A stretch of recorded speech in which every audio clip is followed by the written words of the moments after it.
Chant. You can't really see the slides, but she gets it. We try. You got us this second.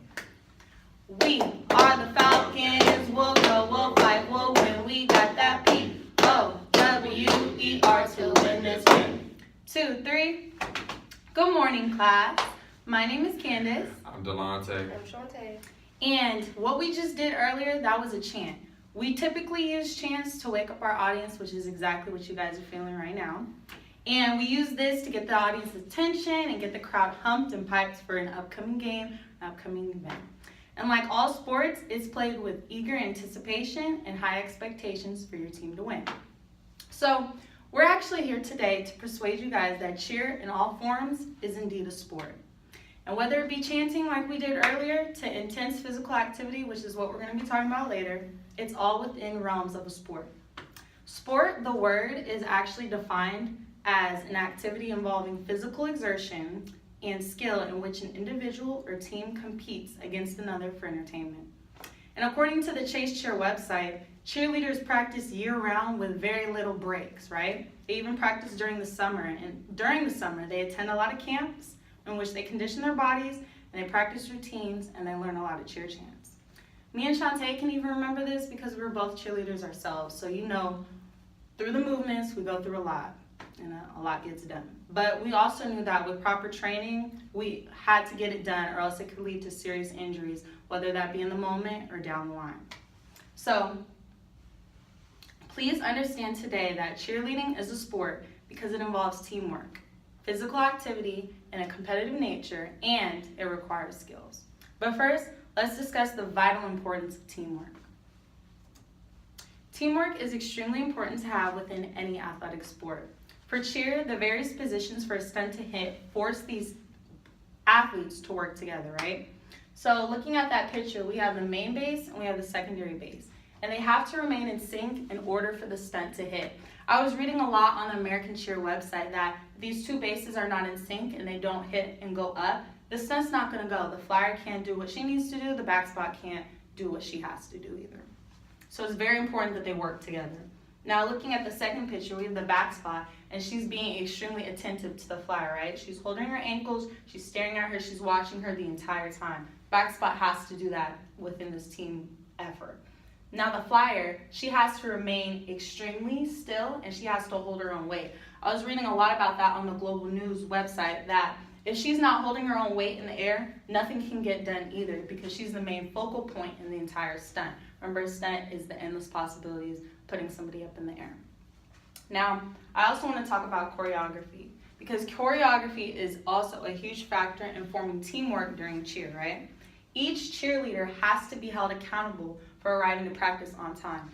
If a cheerleader does not make it to practice at the designated time that your coach selects, she can kick her off the team immediately without any type of warnings. And it's continuous. If she's continuously not practicing at that time, she can't make it and she's just not going to be a part of the team anymore. Now, also, in choreography, you have to be extremely in sync and coordinated with the rest of your routine and with the rest of your as your team goes, right? So I was reading a lot on the ThoughtCo website that cheerleaders, they have to work together, especially when they're performing.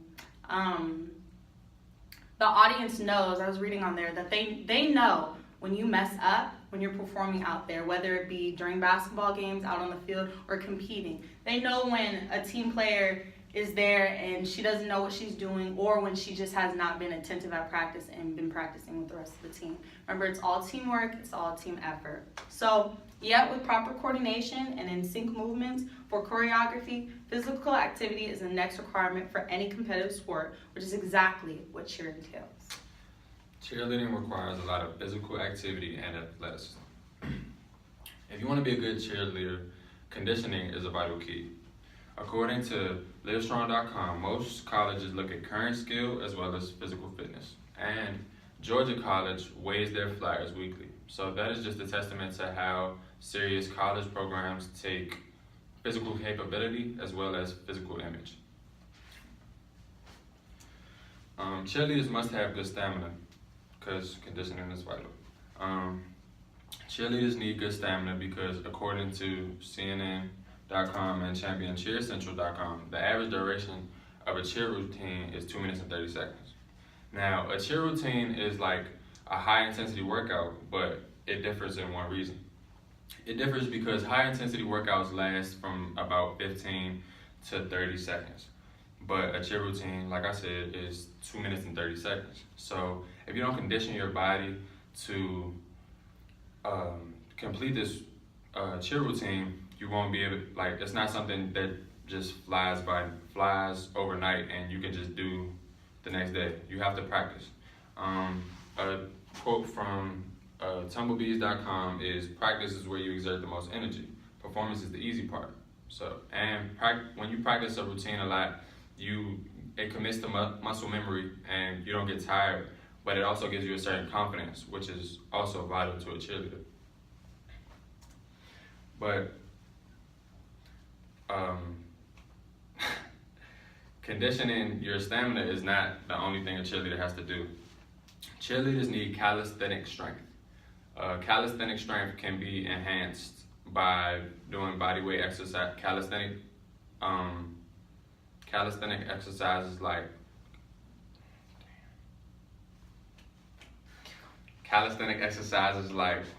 push-ups, squats, sit-ups, pull-ups, and things of that nature. And Hillsborough Cheer Club wants their cheerleaders to be able to do about 75 to 100 reps of these exercises.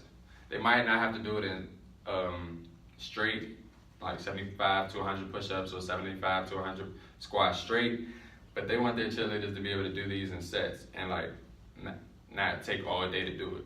Now, how many of you young ladies think y'all can do 75 to 100 push-ups right now? Next slide.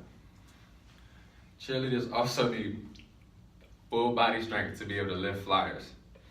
According to flowshare.com, flyer positions are always up for grabs, and just because a cheerleader is a flyer one season doesn't mean she's guaranteed to be a flyer next season. So unless you plan on quitting cheerleading after you can't be a flyer anymore, you're going to have to lift people up. But that's enough about physical athleticism and activity in cheerleading. As the old saying goes, it's all about the skill. And that cannot be more truer when discussing whether or not cheerleading is a sport, because in order to be a sport, it has to include some type of physical skill. And New York Times holds a lot of women's testaments to just the type of technical skills that cheerleading requires. And one of those skills are knowing how to do jumps. There are different types of jumps. There are toe touches, herkies, pikes, just to name a few. And according to varsity.com, there are different levels to these jumps. So at these practices or these conditioning camps, you have to really build upon that skill if you don't already know it. You have to develop it by practicing it or build upon it so that you can reach these levels of intensity for these jumps, because a lot of cheer routines and a lot of stunts involve the use of toe touches, herkies, or pikes, or whatever type of jump they choose to utilize in that. Also, according to BBC.com, cheer is very physically demanding because it requires the knowledge of the skill flips. So there are multiple types of flips that you can do. There are cartwheels, front flips, back flips, round offs. And just like with jumps, you must practice this skill to develop it or build upon it. So you go to these training camps or these practices to do that. And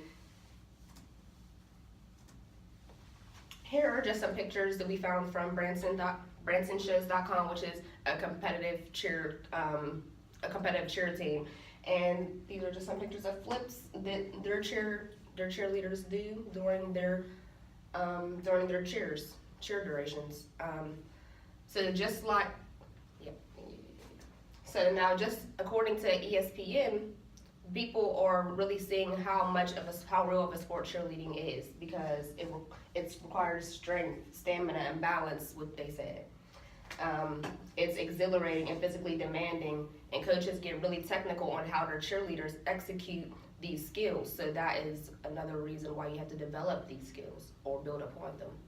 And now I think you're seeing just how real of a sport cheerleading is. Cheerleading is more than just a cute sport to watch, but nevertheless, it is a sport. Cheerleading involves physical activity and a competitive nature, teamwork, and skills, which classify it as a sport. Now this Sunday, when you're watching the football game, take note on just how little they show the cheerleaders. Cheerleaders on screen. Cheerleading is not just a sideline activity, it is a real sport, and sometimes an extension of the actual football team.